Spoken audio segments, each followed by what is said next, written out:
तो फ्रिक्शन लगने के दो कारण होते हैं, किन्हीं दो सरफेस के बीच में इंटरलॉकिंग बिटवीन सरफेसेस, और दूसरा कारण होता है बॉन्डिंग बिटवीन सरफेसेस। तो इंटरलॉकिंग का मतलब क्या है, पहले वो बता देता हूँ आपको। जैसे कोई भी सरफेस कितनी भी प्लेन हो, कितनी भी स्मूथ हो, फिर भी अगर हम उसकी सरफेस को देखेंगे, हम किसी जूम करके देखेंगे, मतलब किसी माइक्रोस्कोप से देखेंगे उस सरफेस को। जैसे मान लो आपके सामने एक ये ब्लॉक रखा है किसी प्लेन सरफेस पे, लेकिन हमने इन सरफेस को अगर किसी माइक्रोस्कोप से देखा, तो यहाँ जो सरफेस दिखेगी वो दिखेगी कुछ इस तरीके से। तो ये तो नीचे प्लेन की सरफेस हो गई, और जो ऊपर ब्लॉक की सरफेस है वो भी कुछ ऐसी है। अब होगा क्या कि ये दोनों एक दूसरे में इंटरलॉक हो जाते हैं इस तरीके से। अब जब ब्लॉक चलने की कोशिश करता है, तो इंटरलॉक इस पर कुछ पीछे फोर्स लगाते हैं। जैसे ब्लॉक आगे चलना चाह रहा है, तो इंटरलॉक की वजह से इस पर कुछ पीछे फोर्स लगता है, वही फोर्स फ्रिक्शन है। उसी को हम फ्रिक्शन फोर्स कह रहे हैं। बात समझ में आई? और ये तो हो गया इंटरलॉकिंग, और दूसरा होता है बॉन्डिंग। होता क्या है कि जब ब्लॉक किसी सरफेस पर रखा रहता है, तो ब्लॉक के नीचे के इलेक्ट्रॉन्स उस सरफेस के साथ बॉन्ड बना लेते हैं, कुछ बॉन्ड बना लेते हैं। फिर जैसे ही ब्लॉक चलने की कोशिश करता है, तो बॉन्ड टूटते हैं, और जो बॉन्ड टूटते हैं मतलब हमें कुछ एक्स्ट्रा फोर्स लगाना पड़ता है उसको तोड़ने के लिए, वही फ्रिक्शन है। तो इस तरीके से फ्रिक्शन की थ्योरी दी जाती है। गति विरोधी बल, घर्षण बल, मतलब ये गति विरोधी बल है ना। इस तरीके से फ्रिक्शन की डेफिनेशन मान लो, या डेफिनेशन नहीं, मतलब इस तरह से फ्रिक्शन लगता है, ये दिया जाता है। पर ये कोई काम का नहीं, बस ऐसे फीलिंग दिलाने के लिए। असलियत में फ्रिक्शन होता क्या है वो मैं आपको ऑलरेडी बता चुका हूं कि फ्रिक्शन एक कांटेक्ट फोर्स है। दो कांटेक्ट फोर्स होते हैं, याद है आपको, हमने पहले दिन या दूसरे दिन पढ़ा था एनएलएम में कांटेक्ट फोर्स के बारे में। संपर्क बल दो होते हैं। फर्स्ट होता है normal reaction, normal reaction force. तो नॉर्मल रिएक्शन फोर्स कैसे लगता है, ये मैं समय समय पर आपको बताता रहा हूं पूरे चैप्टर में, कि ये हमेशा कांटेक्ट सरफेस के परपेंडिकुलर लगता है। कांटेक्ट सरफेस के परपेंडिकुलर।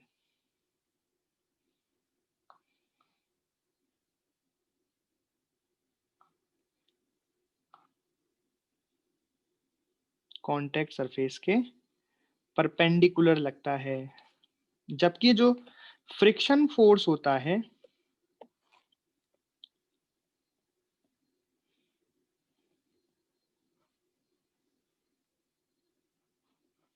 वो कैसे लगता है, वो कांटेक्ट सरफेस के पैरेलल लगता है।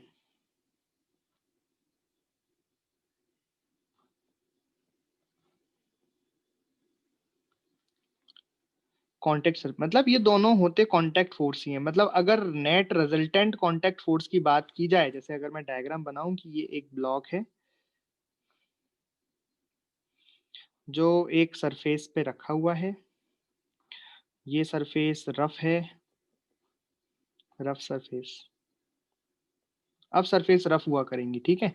और ये ब्लॉक आगे चलने की कोशिश कर रहा है, मतलब आगे चल रहा है, मान लो ये ब्लॉक आगे चल रहा है, मास m है इसका। तो इस पर कौन कौन से कांटेक्ट फोर्स आएंगे? एक कांटेक्ट फोर्स तो ऊपर आएगा, नॉर्मल, क्योंकि ये धरती को धक्का मार रहा है तो धरती इसको धक्का मारेगी, नॉर्मल। और एक कांटेक्ट फोर्स आएगा पीछे, फ्रिक्शन,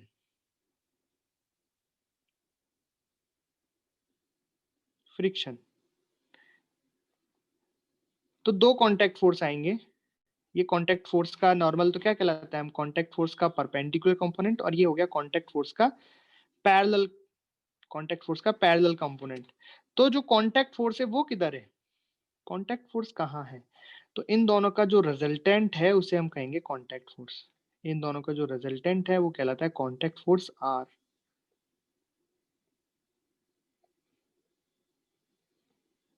इस तरीके से। तो बेसिकली अगर कांटेक्ट फोर्स आपको निकालना हो, कभी आपसे पूछा जाए कांटेक्ट फोर्स निकालो, तो आप कैसे निकालोगे? Contact force is the resultant of friction force and the normal force, दोनों ही परपेंडिकुलर हैं एक दूसरे के 90 डिग्री पर है, तो इनका रिजल्टेंट कैसे निकलेगा? फ्रिक्शन का स्क्वायर इंटू नॉर्मल का स्क्वायर। तो ऐसे निकलेगा कॉन्टैक्ट फोर्स का मैग्नीट्यूड। ठीक है, और डायरेक्शन निकालनी है, जैसे आपको ये वाला थीटा पूछ लिया है, तो ये तो टेन थीटा बराबर हो जाएगा फ्रिक्शन अपॉन नॉर्मल। तो ये वेक्टर के कॉन्सेप्ट से मैंने ये लिख दिया है। किसी को कोई दिक्कत है यहाँ तक? फोर्स की सिस्टम साम्यावस्था में है, system is in equilibrium, find the direction of the contact force. मैं आपको ऑप्शन देता हूँ चार, इनमें से बेस्ट सुटेबल जो ऑप्शन होगा वो आपको बताना है। तो ये मैंने इंक्लाइन प्लेन खींचा है, ये डायरेक्शन कॉन्टैक्ट सरफेस की।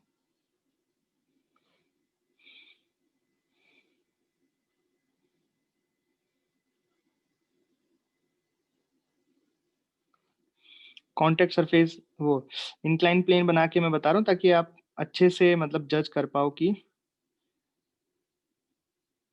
कॉन्टैक्ट सरफेस किधर होगा, कॉन्टैक्ट फोर्स की डायरेक्शन किधर होगी, अच्छे से आप जज कर पाओ, इसलिए मैं इंक्लाइन प्लेन बना के और फिर आपको मैंने बताया।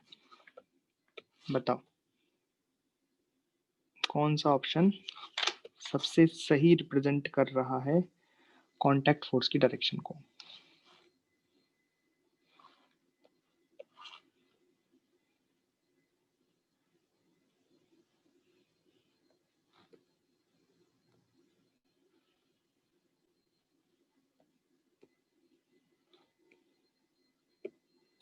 बताओ।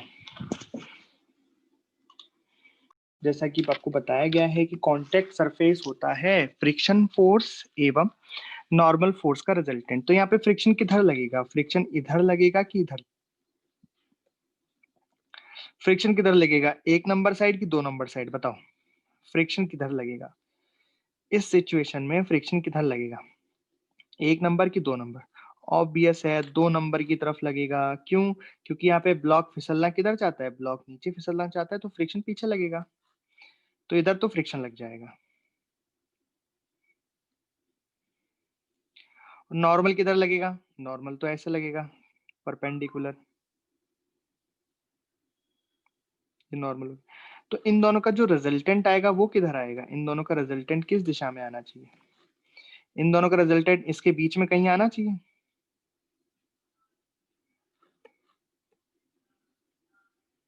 बीच में कहीं पे भी आ सकता है वो, फ्रिक्शनलेस से लेके नॉर्मल तक के बीच में कहीं पे भी आ सकता है। तो बेस्ट सुटेबल आंसर कौन सा हो गया? बी। भाई ये तो नॉर्मल की डायरेक्शन हो गई, नॉर्मल की डायरेक्शन में कांटेक्ट फोर्स कैसे आ सकता है? नहीं आ सकता। ये तो फ्रिक्शन की डायरेक्शन हो गई, फ्रिक्शन की डायरेक्शन में कांटेक्ट फोर्स कैसे आ सकता है? ये तो एकदम अलग ही हो गया। ये बेस्ट सुटेबल है कि नॉर्मल इधर है, फ्रिक्शन इधर है, इसके बीच में कहीं पे भी आ सकता है। B is the suitable answer, best suitable answer. Friction को समझने के लिए हम करेंगे कि एक्सपेरिमेंट, एक्सपेरिमेंट मतलब एक कहानी हम सुनेंगे। ये कहानी अगर आपको समझ में आ जाती है तो पूरा फ्रिक्शन आपको समझ में आ जाएगा। ये कहानी बहुत अच्छी है। इस कहानी में एक सरफेस होती है जिस पर एक ब्लॉक रखा होता है, इस तरीके से। ये ब्लॉक है, बड़ा भारी सा ब्लॉक है ये।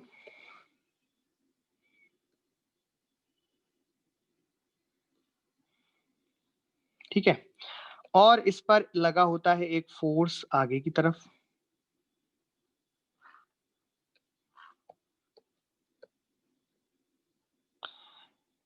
और इस फोर्स की खासियत है कि यह टाइम के साथ बढ़ रहा है। मतलब ये फोर्स है 10t, रैंडम ले लिया, कुछ भी ले सकते हैं, मतलब ऐसा कोई जरूरी नहीं 10t ही हो।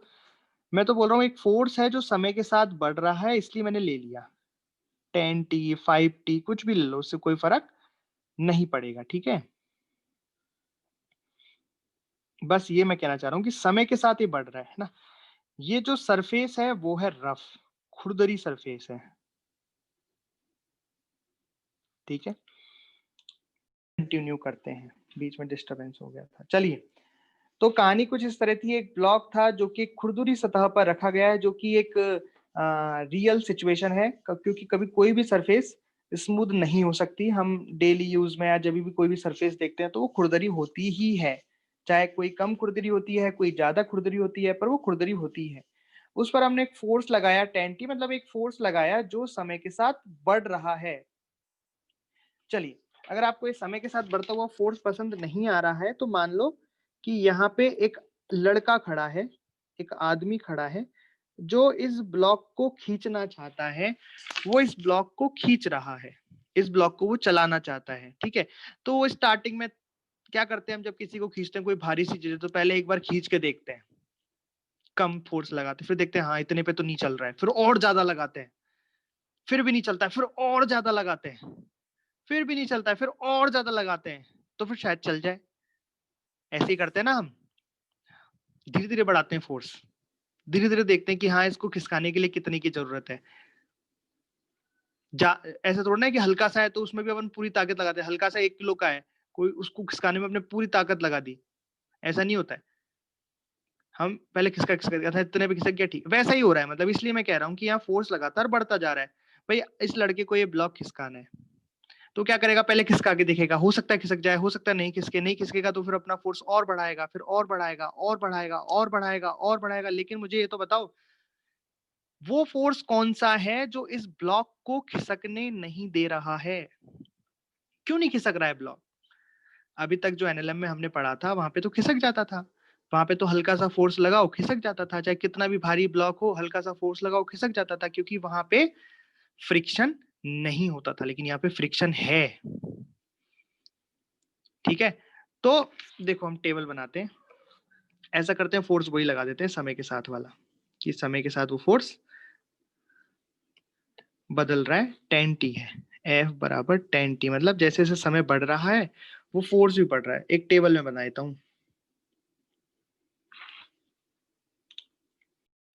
अपनी कहानी आगे स्टार्ट करते हैं कि इस तरह से मैंने टेबल बना ली। तो समय 0 है, अभी 0 समय। तो 0 समय पर फोर्स कितना होगा, ये जो आगे की साइड F फोर्स लग रहा है ये कितना होगा, ये भी 0 होगा।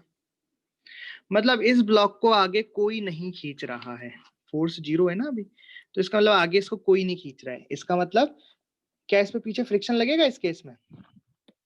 सबसे पहली बात तो फ्रिक्शन इसमें पीछे लगेगा। लेकिन मैं बात एफ है, इसको मैंने फ्रिक्शन बोल दिया एफ है, पर मैं कह रहा हूँ 0 सेकंड पे जब फोर्स आगे कोई नहीं लग रहा है तो क्या फ्रिक्शन लगना चाहिए कि नहीं लगना चाहिए? तो लगेगा कि नहीं लगेगा? नहीं लगेगा, ऑब्वियस बात है। जब आगे कोई खींच ही नहीं रहा है उस ब्लॉक को, जब इस ब्लॉक के चलने की टेंडेंसी ही नहीं है, तो पीछे इसको बचाने के लिए भी कोई फोर्स नहीं आएगा, 0। और इस केस में एक्सेलरेशन भी कितना होगा, 0। आप ऐसे भी सोच सकते हो, ऐसे भी सोच सकते हो कि जब आगे कोई फोर्स लग ही नहीं रहा है T बराबर 0 पे, और अगर पीछे फ्रिक्शन लगने लग गया तो ये ब्लॉक पीछे चलने लग जाएगा ना यार, क्योंकि इस पर नेट फोर्स किधर हो जाएगा, पीछे। ऐसा हो सकता है कि कभी कि कोई ब्लॉक रखे रखे फ्रिक्शन की वजह से पीछे चलने लग जाए? ऐसा कभी नहीं हो सकता। ठीक है भाई, अब हमने अगले सेकंड की बात की। बात करते हैं हम 1 सेकंड पे, टी बराबर 1 सेकंड पे। तो टी बराबर 1 सेकंड पे या टी की वैल्यू 1 डाली तो ये फोर्स कितना लगा, 10 न्यूटन। ठीक है, और मैंने देखा कि अभी भी ब्लॉक नहीं चल रहा है, मैंने माना कि ब्लॉक अभी भी नहीं चल रहा है। तो बताओ पीछे फ्रिक्शन लगेगा कि नहीं लगेगा? आगे की साइड फोर्स लग रहा है 10 न्यूटन, पर ये ब्लॉक अभी भी नहीं चल रहा है। क्या पीछे फ्रिक्शन लगेगा कि नहीं लगेगा? लगेगा, और कितना लगेगा, कितना लगेगा? 10 न्यूटन के बराबर ही लगेगा। अच्छा, मैं आगे चलता हूँ, टाइम बराबर 2। तो अब फोर्स कितना लगेगा, 20 न्यूटन। हमने फोर्स और बढ़ाया, हमने देखा कि ये अभी भी नहीं चला, ब्लॉक नहीं चल रहा है, ब्लॉक ब्लॉक नहीं चल रहा है, मतलब एक्सलेशन 0। तो अब फ्रिक्शन कितना हो गया, आगे की साइड 20 न्यूटन फोर्स लग रहा है, लेकिन ब्लॉक अभी भी नहीं चल रहा है। इसका मतलब फ्रिक्शन अब कितना हो गया, 20 हो गया। आप देख रहे हो भाई, ये जो आगे का फोर्स है ये तो मान लो एक आदमी लगा रहा है ना, आदमी खींच रहा है, पहले कम खींचता है, फिर तेज खींचता है, फिर और तेज खींचता है। ठीक है, तो ये फोर्स तो चलो आदमी लगा रहा है इसलिए बढ़ता जा रहा है, लेकिन आप देख रहे हो फ्रिक्शन भी समय के साथ बढ़ रहा है, जितनी उसकी रिक्वायरमेंट है बस उतना ही आ रहा है। तो friction some kind of intelligent force है कि नहीं है? ये जरूरत के हिसाब से अपने आप बढ़ता जा रहा है, अपने आप, कोई नहीं बढ़ा रहा है इसको। यह आदमी तो खींचने का फोर्स बढ़ा रहा है बस, लेकिन जो उसको रोकने का फोर्स है वो अपने आप बढ़ता जा रहा है। तो फ्रिक्शन इंटेलिजेंट फोर्स होता है भाई साहब। अच्छा एक बात और, क्या फ्रिक्शन ऐसे बढ़ता ही जाएगा? अगर फ्रिक्शन ऐसे बढ़ता ही गया तो ऐसे तो फ्रिक्शन कभी चलने ही नहीं देगा ब्लॉक को। लेकिन ऐसा भी नहीं होता है, हम देखते हैं कि जब हम फोर्स बढ़ाते जाएंगे बढ़ाते जाएंगे बढ़ाते जाएंगे तो कभी ना कभी ऐसा फोर्स तो आएगा जब ये ब्लॉक चलने लगेगा। इसका मतलब फ्रिक्शन हमेशा नहीं बढ़ते रहता, फ्रिक्शन की कुछ ना कुछ लिमिटिंग वैल्यू होती है, फ्रिक्शन की कुछ ना कुछ औकात होती है। सही बात है कि नहीं? मतलब ऐसा नहीं होता कि फ्रिक्शन, जैसे हम यहाँ पे फोर्स बढ़ाते जा रहे हैं तो फ्रिक्शन बढ़ता जा रहा है, ऐसे तो फोर्स हम बढ़ाते जाएंगे बढ़ाते जाएंगे बढ़ाते जाएंगे बढ़ाते फ्रिक्शन बढ़ता जाएगा तो ऐसे तो ब्लॉक कभी चल ही नहीं पाएगा। पर ऐसा तो नहीं होता, ब्लॉक चलता तो है, चलता तो है ब्लॉक। इसका मतलब तो क्या क्या बात सीखते जा रहे हैं हम इससे? पहली बात हमने सीखी कि फ्रिक्शन फोर्स इंटेलिजेंट फोर्स है। मतलब ये जरूरत के हिसाब से कम ज्यादा हो जाता है। आई बात समझ में? जैसे सोचो कि जब पहले जीरो टाइम था तो फ्रिक्शन जीरो था, जब टाइम 1 सेकंड हुआ तो फ्रिक्शन 10 न्यूटन हो गया, क्योंकि तब खींचने वाला फोर्स कितना था? 10 न्यूटन। जब जब टाइम 2 सेकंड हुआ तो खींचने वाला फोर्स 20 न्यूटन हुआ, तो फ्रिक्शन भी 20 न्यूटन हो गया। अब अगर ये फोर्स को वापस से मैं कम कर दूं, बढ़ाने की जगह कम कर दूं, तो फ्रिक्शन ऑटोमेटिक कम हो जाएगा। फिर जैसे अभी 20 न्यूटन पे 20 मिनट लगा, 10 न्यूटन वापस से 10 न्यूटन हो जाएगा। ये नहीं कि बढ़ गया तो बढ़ गया, वो कम भी हो जाएगा ऑटोमेटिक। तो friction is very intelligent force. दूसरा पॉइंट मुझे क्या पता लगा, मैंने एनालिसिस करके देखा कि यार ऐसे तो मैं फोर्स बढ़ाते जाऊंगा तो फ्रिक्शन भी बढ़ते जाएगा तो कभी ब्लॉक चलेगा ही नहीं, पर ऐसा नहीं होता है। मतलब फ्रिक्शन की लिमिटिंग वैल्यू होती है, मैक्सिमम वैल्यू होती है, लिमिटिंग बोल सकते हैं इसको, मैक्सिमम बोल सकते हैं इसको, कि फ्रिक्शन की मैक्सिमम। और एक भाषा और है कि फ्रिक्शन की औकात होती है, फिक्स औकात होती है, उससे ज्यादा नहीं लग सकता फ्रिक्शन। इसको हटा देते, अच्छा नहीं लग रहा है औकात। तो फ्रिक्शन की लिमिटिंग या उसको मैक्सिमम वैल्यू होती है। कुछ लगा देते, कुछ, वो कैसे निकालेंगे क्या होगी वो सब बाद में पढ़ेंगे। पर ये बात जरूर है, फ्रिक्शन की कुछ लिमिटिंग या मैक्सिमम वैल्यू होती है, अन्यथा अन्यथा तो ब्लॉक कभी चलता ही नहीं, हमेशा ही फ्रिक्शन उसको बैलेंस कर देता। अरे बात सही है क्या? बात पच रही है कि नहीं पच रही? देखो जैसे कि हम अब आगे चले, हम तीसरे सेकंड पे पहुंचे, तो तीसरे सेकंड पे फोर्स हो गया 30 न्यूटन। तो यहाँ पे फ्रिक्शन हो गया, यहाँ पे फ्रिक्शन भी कितना हो जाएगा? 30 न्यूटन। लेकिन हमने मान लिया कि यहाँ पे जो फ्रिक्शन चल रहा है, फ्रिक्शन लग रहा है, इसकी औकात, इसकी जो मैक्सिमम वैल्यू है वो 30 न्यूटन ही है, ऐसा हमने मान लिया। मान लिया। अभी इसका फॉर्मूला बताऊंगा मैं कि कैसे निकलती है फ्रिक्शन की मैक्सिमम वैल्यू। अभी मैंने 30 न्यूटन इसका फॉर्म फिक्स कर दिया, मान लिया। समझ में आ गई बात? अभी मैंने 30 न्यूटन मैक्सिमम ऐसा मान लिया, सपोज कर लिया कि मान लो यहाँ पे फ्रिक्शन की जो मैक्सिमम वैल्यू है, जो औकात है फ्रिक्शन की, वो 30 न्यूटन की है। तो इस बार 30 न्यूटन फोर्स ही आगे लग रहा है और फ्रिक्शन की भी 30 न्यूटन तक की औकात है। तो यहाँ पे भी एक्सेलरेशन लगभग जीरो ही होगा। मतलब अब ब्लॉक चलने के लिए पूरी तरीके से तैयार है, ब्लॉक जस्ट चलने ही वाला है।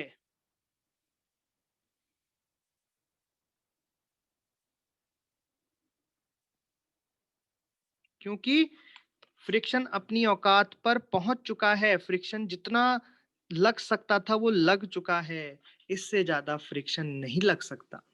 बात समझ में आई क्या? अब जैसे ही मैं अगले सेकंड पे जाऊंगा, चौथे सेकंड पे जाऊंगा, तो यहाँ पे फोर्स कितना लग जाएगा? 40 न्यूटन। अब बताओ फ्रिक्शन कितना लगेगा?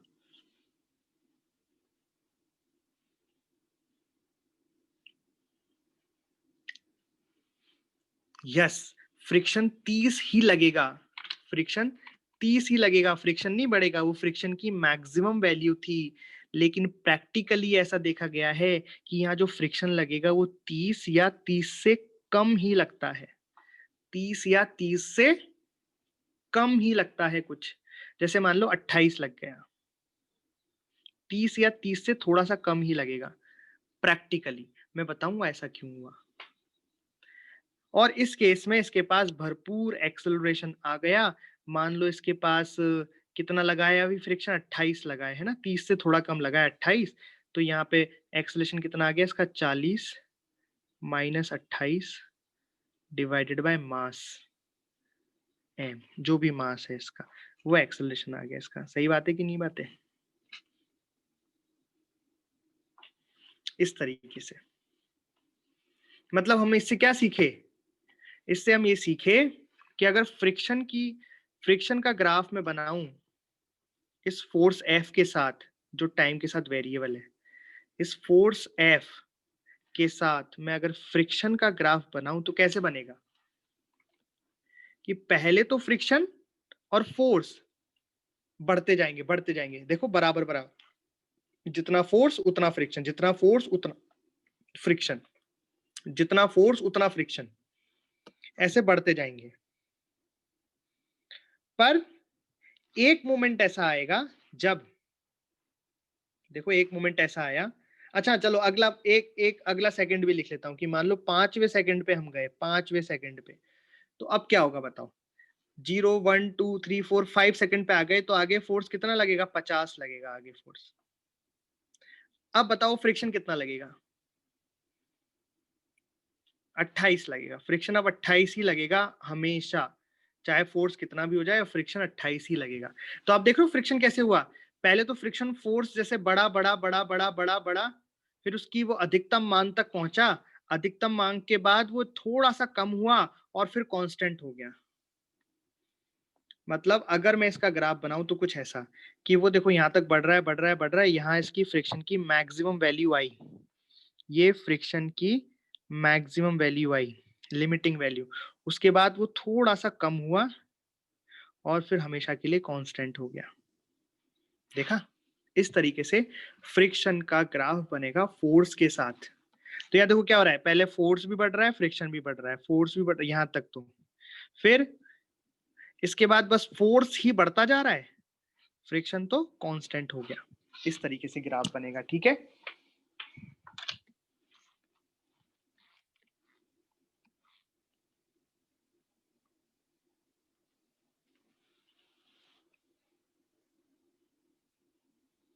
तो यहाँ पे क्या हो रहा है, ब्लॉक चल रहा है, तो जब ब्लॉक चलने लगता है तब फ्रिक्शन का मान कांस्टेंट हो जाता है। यहाँ पे ब्लॉक इज मूविंग, ब्लॉक चल रहा है, चलते ही जा रहा है।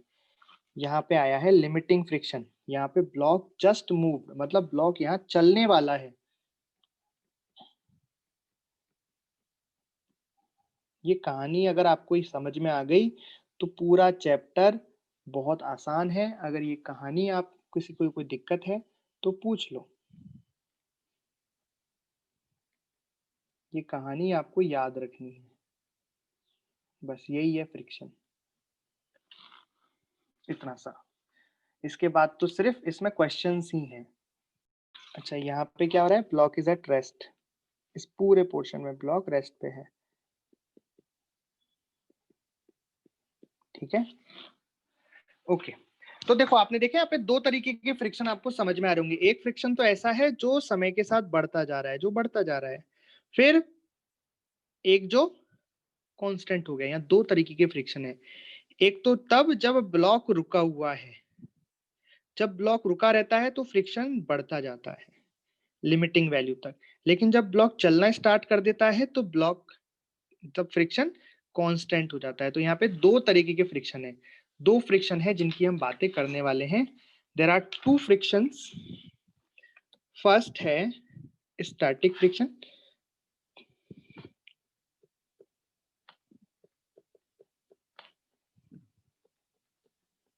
इसी में उनका कारण भी आएगा कि वो कम क्यों होता है। स्टैटिक फ्रिक्शन यानी कि स्थैतिक घर्षण।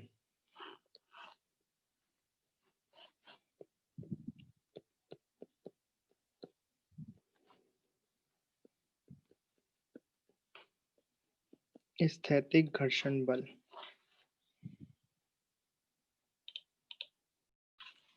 Kinetic friction.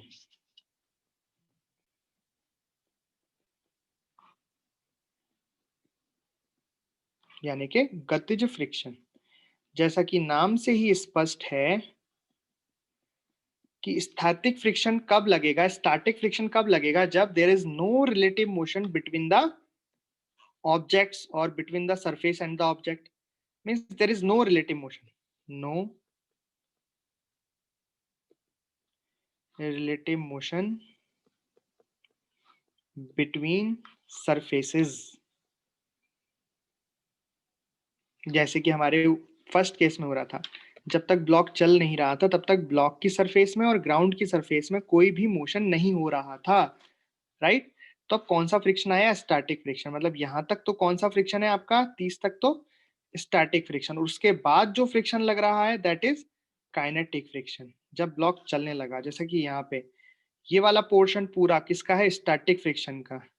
फिर ये वाला पोर्शन किसका है, काइनेटिक फ्रिक्शन का। तो काइनेटिक फ्रिक्शन कब लगता है, when there is relative motion.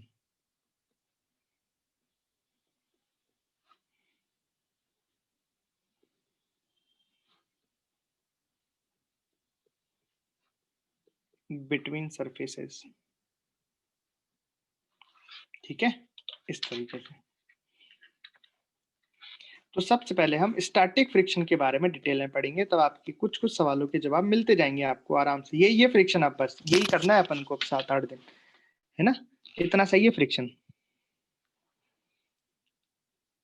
खत्म फ्रिक्शन, है ना। बस क्वेश्चंस करने अब ढेर सारे, इसमें 6-7 दिन तक क्वेश्चन ही क्वेश्चन करते रहेंगे अपन इसमें। पर डेली मैं आपको यही कहानी याद दिलाऊंगा ताकि आपको ये याद हो जाए कहानी, है ना। तो अच्छा होगा पहली दिन ही उसको अच्छे से सीख लें, ताकि बाकी दिन फिर आपका रिवीजन हो सके। खैर, स्टैटिक फ्रिक्शन के बारे में हम कुछ कुछ बातें इसमें पढ़ते हैं। तो सबसे पहली बात, स्टैटिक फ्रिक्शन कब लगेगा, जब there is no relative motion between the contact surface. मतलब कि जो सरफेसेस संपर्क में हैं उनके बीच में कोई भी सापेक्ष गति ना हो, मतलब दोनों एक दूसरे के सापेक्ष नहीं चल रहे हो। ठीक है, वो तो मैंने ऊपर भी लिख दिया, पर मैं एक बार फिर से लिख देता हूं। When there is no relative motion, किस में नहीं हो रिलेटिव मोशन, कॉन्टेक्ट सरफेस के बीच में।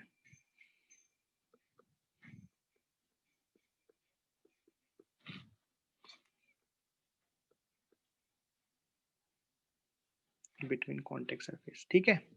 हाँ, रिलेटिव मोशन नहीं हो ये बात ठीक है, लेकिन चलने की टेंडेंसी तो होनी चाहिए। There is a tendency of relative motion. जैसे आपको देखो, मैं वापस से अपने डायग्राम पे ले चलता हूँ। देखो यहाँ पे जब ये फोर्स ही जीरो था, मतलब यहाँ पे कोई खींचने के लिए कोई फोर्स ही नहीं था, तो फ्रिक्शन ऑटोमेटिक जीरो आया था। मतलब यहाँ पे ब्लॉक के चलने का मन ही नहीं कर रहा है, क्यों करेगा, अब इस पे कोई फोर्स ही नहीं लग रहा है, तो फिर फ्रिक्शन नहीं बोला कि मैं क्यों लगूं। जब कोई ब्लॉक इसको चलाना ही नहीं, कोई फोर्स इस ब्लॉक को चलाना ही नहीं चाहता, तो मैं क्यों रोकूं। अरे बात समझ में आई। तो फ्रिक्शन फोर्स इंटेलिजेंट तो है ही, साथ में थोड़ा इगोइस्टिक भी है। उसने बोला कि जब कोई इस ब्लॉक को चलाना ही नहीं चाहता तो मैं क्यों रोकूं। मतलब वो तभी आएगा जब कोई रिलेटिव मोशन करवाना चाहेगा। So when there is no relative motion between the contact surfaces, तब स्टैटिक फ्रिक्शन आएगा। बट मतलब रिलेटिव मोशन तो नहीं हो, but there is tendency of relative motion.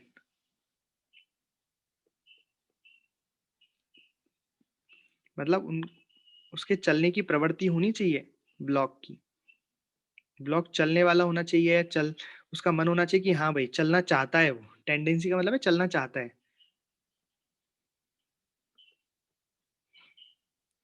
मतलब ब्लॉक चलना चाहता है। तो ये होगी इसकी पहली कंडीशन। सबसे पहले तो हमने बात कर ली कंडीशन की कि स्टैटिक फ्रिक्शन कब आएगा, when there is no relative motion between the contact surface but there is tendency of relative motion, मतलब उसके चलने का मन हो। ठीक है।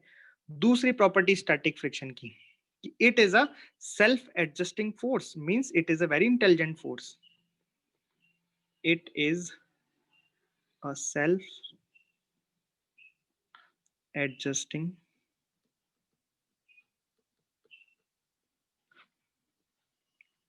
force. Self-adjusting का मतलब it can adjust its direction and the magnitude both. तो it can adjust direction and magnitude both. ये डायरेक्शन को भी एडजस्ट कर लेगा और अपने परिमाण को, मैग्नीट्यूड को भी एडजस्ट कर सकता है। देखिए कैसे, अपने वापस एक्सपेरिमेंट पे आ जाते हैं, कहानी में आ जाते हैं। जैसे यहाँ देखो, यहाँ ये ब्लॉक आगे चलना चाहता है तो फ्रिक्शन ने अपने आप अपनी डायरेक्शन पीछे सेट कर ली। अगर यहीं ये फोर्स में घुमा के इधर की साइड लगा दूं तो फ्रिक्शन ऑटोमेटिक इधर आ जाएगा। मतलब डायरेक्शन सेट कर रहा है और साथ में देखो बढ़ता भी जा रहा है। जब फोर्स 0 था तो ये 0, 10 था तो 10, 20 था तो 20, 30 था तो 30। मतलब ये सेल्फ एडजस्टिंग भी है, मतलब ये इंटेलिजेंट है। यहां तक बात क्लियर है क्या? पर बस एक ही दिक्कत है जो इसको हरा देती है कि it has its limiting value. It has its limiting value, मतलब इसके पास इसकी लिमिटिंग वैल्यू होती है, वरना तो ये किसी से ना हार पाता। बस यही है, it has limiting value. It has is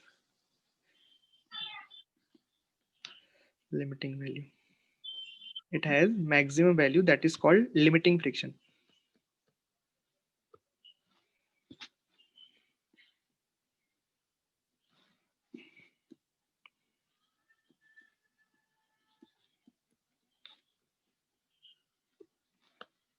जो इसकी मैक्सिमम वैल्यू होती है उसी को कहते हैं लिमिटिंग फ्रिक्शन।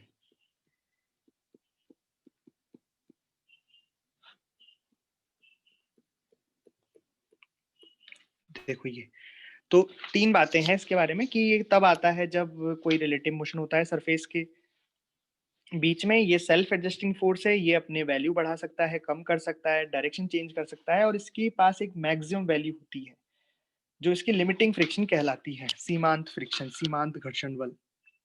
ठीक है, तो उसका फॉर्मूला क्या होता है वो बहुत इंपॉर्टेंट चीज है। तो लिमिटिंग फ्रिक्शन, फ्रिक्शन मैक्सिमम भी कह सकते हैं इसको, फ्रिक्शन लिमिटिंग भी कह सकते हैं इसको, है ना? दोनों ही नाम है इसके, मैं दोनों ही नाम लिख दूंगा। तो फ्रिक्शन को हम एफ एस से रिप्रेजेंट करते हैं, तो एफ एस मैक्सिमम, या एफ एस का मतलब फ्रिक्शन है, स्टैटिक फ्रिक्शन नहीं, फ्रिक्शन। एफ एस मतलब फ्रिक्शन।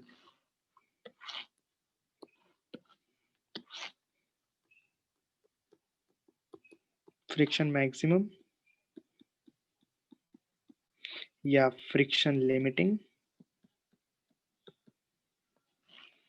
इसका फॉर्मूला होता है म्यू एस इंटू एन। तो यहाँ पे आप एन से तो परिचित हैं, एन तो यहाँ पे रिएक्शन फोर्स है, नॉर्मल रिएक्शन फोर्स, और म्यू एस क्या है यहाँ पे उसके बारे में आपको बताता हूँ। तो यहाँ पे एन तो आपके परिचित चीज है, एन का मतलब है नॉर्मल रिएक्शन फोर्स। कहाँ का normal reaction? Between the contact surfaces, जहाँ पे आप फ्रिक्शन लगाने वाले हो। तो इसलिए यहाँ पे हम नॉर्मल निकालना बहुत जरूरी हो जाएगा फ्रिक्शन के लिए। Normal reaction at the contact surface.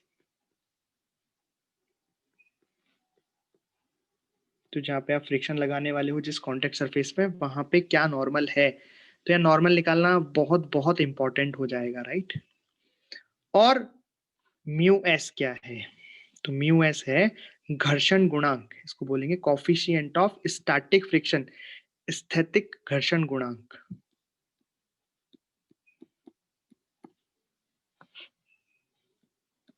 स्थैतिक घर्षण गुणांक। तो कोई आपसे पूछे कि जो स्टैटिक फ्रिक्शन है उसकी वैल्यू क्या हो सकती है, क्या हो सकती है, तो कोई आपसे पूछे कि जो स्टैटिक फ्रिक्शन है, फ्रिक्शन स्टैटिक मतलब स्थितिज, स्थैतिक,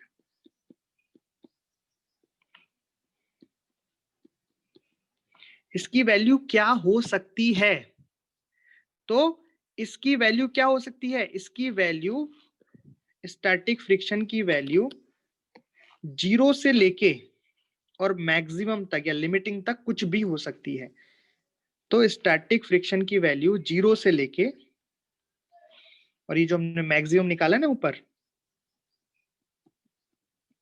फ्रिक्शन लिमिटिंग या फ्रिक्शन मैक्सिमम तक कुछ भी हो सकती है। ये बात आपको याद रखनी है कि स्टैटिक फ्रिक्शन, स्थितिक घर्षण बल 0 से लेके मैक्सिमम तक कुछ भी हो सकता है, राइट। तो म्यू एस क्या है? स्थैतिक घर्षण गुणांक। ये जो म्यू एस है वो किन किन बातों पर निर्भर करेगा वो भी लिख देता हूं।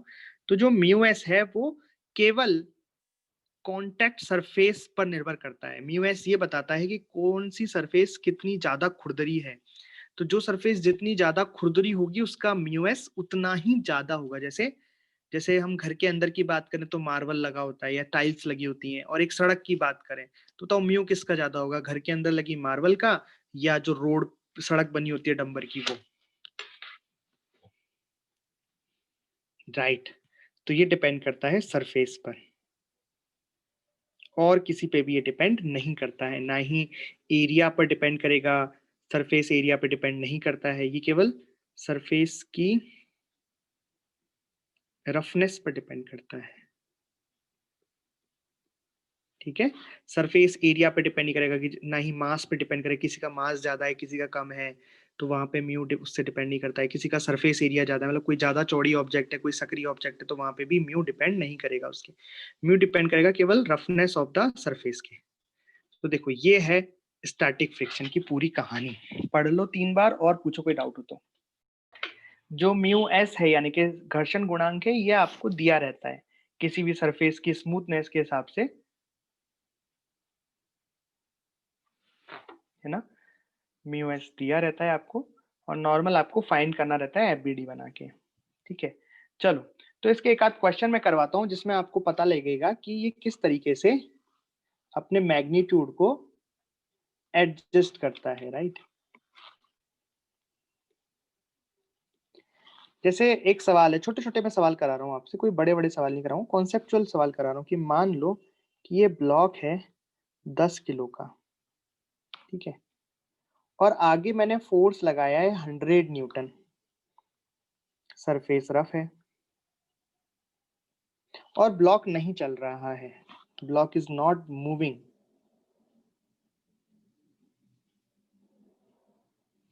Not moving. तो बताओ इस पर कौन सा फ्रिक्शन फोर्स लगेगा और कितना लगेगा? इस पर फ्रिक्शन फोर्स, घर्षण बल कौन सा लगेगा और कितना लगेगा? जल्दी से बताओ। एक ब्लॉक है जो नहीं चल रहा है, 10 किलो का ब्लॉक है, नहीं चल रहा है, 100 न्यूटन का फोर्स लगाने के बावजूद भी नहीं चल रहा है। तो इस पर जो फ्रिक्शन फोर्स लगेगा वो किधर लगेगा, कौन सा लगेगा और कितना लगेगा? तो इस पर फ्रिक्शन फोर्स पीछे लगेगा, कौन सा लगेगा? स्टैटिक लगेगा, और कितना लगेगा? 100 न्यूटन के बराबर लगेगा। तो जितना बल इसको चलाना चाहता है ये ऑटोमेटिक उसके बराबर लग जाएगा। ये इस तरह से अपना मैग्नीट्यूड एडजस्ट कर लेता है।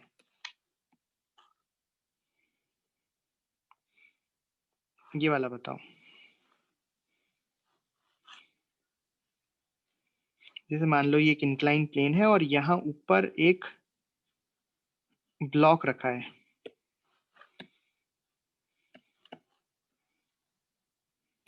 ठीक है, ये एंगल थीटा है, सरफेस रफ है और मास m है, ब्लॉक नहीं चल रहा है, नॉट मूविंग। बताओ यहाँ पे फ्रिक्शन फोर्स किस दिशा में होगा और कितना लगेगा? यहाँ फ्रिक्शन फोर्स किस दिशा में होगा, क्या उसका नाम होगा और कितना लगेगा? वेरी गुड, सभी लोग बताएं आंसर। दोबारा से सुनो, यहाँ पे चलाने वाला फोर्स कितना है? M G sine theta. यही तो चाहता है ब्लॉक नीचे फिसल जाए, एम जी साइन थीटा।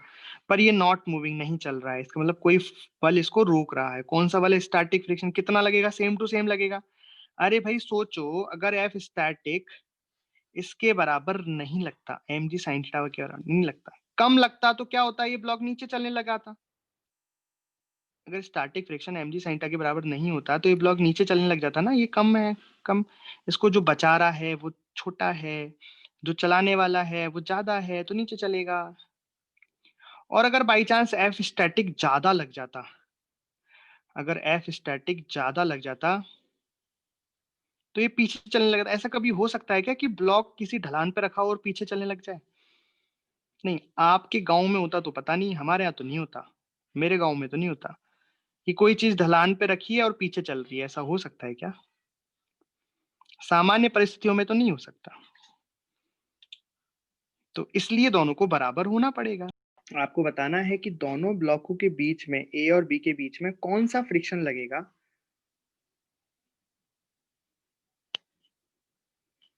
ए और बी के बीच में कौन सा फ्रिक्शन लगेगा, बताओ। या कोई फ्रिक्शन होगा ही नहीं, स्टैटिक लगेगा, काइनेटिक लगेगा, या कोई फ्रिक्शन होगा ही नहीं। नहीं है। यहाँ पे हमने velocity of A with respect to V निकाला तो कितना है? 0। मतलब ए का बी के रिस्पेक्ट में कोई भी वेलोसिटी नहीं है। ए बी के रिस्पेक्ट में नहीं चल रहा है, ए बी के रिस्पेक्ट में रुका है, बी भी ए के रिस्पेक्ट में रुका है, तो दोनों के बीच में कोई रिलेटिव मोशन नहीं है, तो काइनेटिक तो हो ही नहीं सकता। काइनेटिक तो हो ही नहीं सकता। काइनेटिक तो कब आता है? जब दो सरफेस के बीच में रिलेटिव मोशन हो। ये बात समझ में आई क्या? अब ए भी 10 मीटर पर सेकंड से चल रहा है, बी भी 10 मीटर पर सेकंड चल रहा है, there is no relative motion between that, between A and B, there is no relative motion, so there is no kinetic friction। यहाँ पे काइनेटिक तो नहीं हो सकता। अब बात करते हैं स्टैटिक की। स्टैटिक होता है कि जब रिलेटिव मोशन नहीं हो लेकिन टेंडेंसी हो। तो यहाँ तो रिलेटिव मोशन नहीं है, ये बात तो ठीक है 0, पर इनकी होने की टेंडेंसी भी तो नहीं है। दोनों मस्त चल रहे हैं 10 से, और अनंत काल तक 10 से चलते रहेंगे, तो basically there is no friction here. यहाँ पे कोई फ्रिक्शन नहीं आएगा, ये अनंत काल तक ऐसे 10 से चलते रहेंगे, राइट। अच्छा, ये सरफेस स्मूथ है, ये सरफेस स्मूथ है, इसका मतलब इन दोनों के बीच में आपस में बस यही है जो कुछ है। इधर से तो स्मूथ है, तो ये बस दोनों 10 से चलते ही रहेंगे, चलते ही रहेंगे, चलते ही रहेंगे। तो यहाँ पे कोई फ्रिक्शन नहीं लगेगा, क्योंकि इस ब्लॉक को चलाने वाला फोर्स ही नहीं है, तो रोकने वाला फोर्स क्यों आएगा?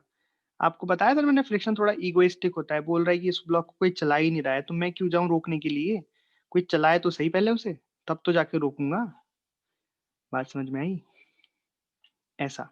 तो बेसिकली यार टेंडेंसी नहीं है चलने की, तो फ्रिक्शन के लिए टेंडेंसी होना भी जरूरी है।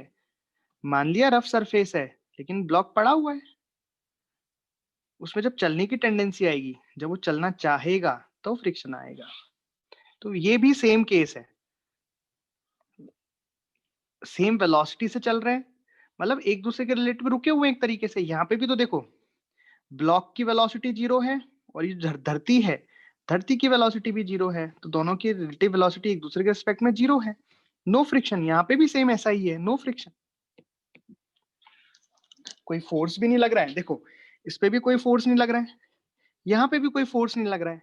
यहाँ पे वेलोसिटी 10 है, इसकी भी 10 है, कांस्टेंट है, इसकी 0 है, धरती की भी 0 है, कांस्टेंट है ना? Same case. अगर हम गहराई से देखें तो थोड़ा, ये दोनों सेम केस ही हैं। तो जब यहाँ नो फ्रिक्शन, तो यहाँ भी नो फ्रिक्शन,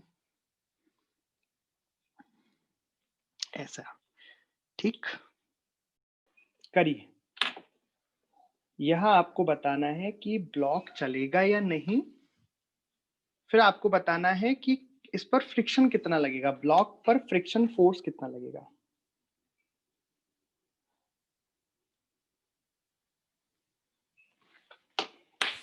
चलिए बताइए। हमारे सामने एक सवाल आया, इस पे देखा हमने 10 किलो का एक ब्लॉक है, इस पर फोर्स लगा है 20 न्यूटन का, तो अब सरफेस रफ है तो यहाँ पे हमें डिसाइड करना पड़ेगा पहले कि ये चलेगा कि नहीं चलेगा। तो बेसिकली ये जो फोर्स है 20 न्यूटन का फोर्स, ये कौन सा फोर्स है? चलाने वाला फोर्स है। ये ब्लॉक को चलाना चाहता है, चलाने वाला फोर्स है। तो चलाने वाला फोर्स कितना है? 20 न्यूटन का है। तो अब हमें ये देखना पड़ेगा कि बचाने वाला फोर्स कितना है ना? तो बचाने वाले फोर्स का फॉर्मूला हम जानते हैं, एक्चुअली वो होता है फ्रिक्शन मैक्सिमम। फ्रिक्शन की मैक्सिमम वैल्यू को हम बोलेंगे बचाने वाले फोर्स का अधिकतम मान, जो कि होता है म्यू एस इंटू एन। अब म्यू एस की वैल्यू तो मुझे पता है 0.4। अब नॉर्मल मैं निकालूंगा तो मुझे उसके लिए एफबीडी बनाना पड़ेगा। तो 10 केजी में नीचे कितना लगेगा? 100 न्यूटन लगेगा, और ये जमीन को धक्का मारा है तो जमीन इसको धक्का मारेगी नॉर्मल, इस तरीके से। और कोई फोर्स है नहीं, वाई डायरेक्शन में एक्सेलरेशन है नहीं, तो सीधा हम लिखेंगे नॉर्मल कितना आ गया यहाँ पे? 100 आ गया। तो यहाँ पे मैंने एन की जगह जब 100 रखा तो मैंने देखा ये आ गया 40 न्यूटन। तो जो फ्रिक्शन की मैक्सिमम वैल्यू है, फ्रिक्शन की मैक्सिमम वैल्यू है वो है 40। मतलब ये फोर्स हो गया बचाने वाला फोर्स, जो चलने से बचा लेगा उसे। तो मैं इसको नाम दूंगा बचाने वाला बल। तो बचाने वाले बल के पास ताकत कितनी है? 40 न्यूटन की ताकत है। और चलाने वाले बल के पास ताकत कितनी है? 20 न्यूटन की ताकत है। तो मेरे को बताओ, जब 10 केजी वाले ब्लॉक को कोई 20 न्यूटन से खींच रहा है, तो जो बचाने वाला फोर्स है वो पीछे आएगा, ऑब्वियस है। अच्छा हाँ, सबसे पहली बात, पहले सवाल का आंसर तो बताओ, ब्लॉक चलेगा कि नहीं चलेगा? तो देखो, जो चलाने वाला फोर्स है वो 20 न्यूटन का फोर्स लगा सकता है, ये उसकी ताकत है। लेकिन बचाने वाले के पास ताकत कितनी है? 40 न्यूटन की। तो क्या वो ब्लॉक को चलने देगा? नहीं चलने देगा। तो फर्स्ट का आंसर आ गया नहीं चलने देगा, ब्लॉक नहीं मूव करेगा। फर्स्ट का आंसर आ गया ब्लॉक नहीं मूव करेगा। ये फर्स्ट का आंसर आ गया कि ब्लॉक मूव नहीं करेगा। देखो फिर एक बार फिर से सुन लो, ब्लॉक मूव क्यों नहीं करेगा? क्योंकि जो चलाने वाला फोर्स है वो 20 न्यूटन का है, और जो बचाने वाले की ताकत है वो 40 न्यूटन की है। अब दूसरा कि फ्रिक्शन कितना होगा। अच्छा, ब्लॉक नहीं चलेगा तो ये भी पता लग गया कि जो फ्रिक्शन होगा वो स्टैटिक फ्रिक्शन होगा। ठीक है। अब ये फ्रिक्शन लगेगा कितना? तो अगर कुछ लोगों ने जैसे आंसर दिए कि सर ये 40 न्यूटन लगेगा फ्रिक्शन, तो जरा सोचो बेवकूफ बच्चों, कि अगर आगे 20 लगे और पीछे 40 लग जाए तो ये ब्लॉक तो पीछे चलने लग जाए। पर क्या ऐसा कभी हो सकता है कि कोई इस ब्लॉक को आगे खींचना चाह रहा है और ब्लॉक चल पीछे रहा है भाई साहब? तो अगर इन बच्चों ने सोचा होता तो ये 40 आंसर कभी नहीं देते। और ये सोचते, सर ने अभी इतने सारे सवाल कराए हैं, उनमें सर ने बताया है कि जितना फोर्स चलाने वाला होगा, बचाने वाला फोर्स भी उतना ही होगा, अगर चलाने वाला फोर्स बचाने वाले से कम होगा तो इस केस में ये स्टैटिक फ्रिक्शन 20 न्यूटन। तो यहाँ पे जो आंसर आ गया फ्रिक्शन का वो आ गया 20 न्यूटन। तो यहाँ पे फ्रिक्शन स्टैटिक कितना लगेगा? 20 न्यूटन लगेगा। तो उन बच्चों से पूछो जरा, देखो अभी अभी यहीं पे तो किया आपने कि सर देखो आगे 100 लग रहा है तो पीछे स्टैटिक भी 100 लगेगा। सर देखो ये चलाने वाला एम जी साइन थीटा है तो फ्रिक्शन स्टैटिक भी एम जी साइन थीटा लगेगा। तो यहाँ पे जाके क्या हो गया? गजनी आ गया, गजनी की आत्मा घुस गई तुम्हारे अंदर कि 10 मिनट पहले का भूल गए। खैर, खैर इसी के साथ आज की सभा समाप्त करते हैं, और फिर कल लॉगिन करेंगे नई कहानियों के साथ। ठीक है, बाय बाय।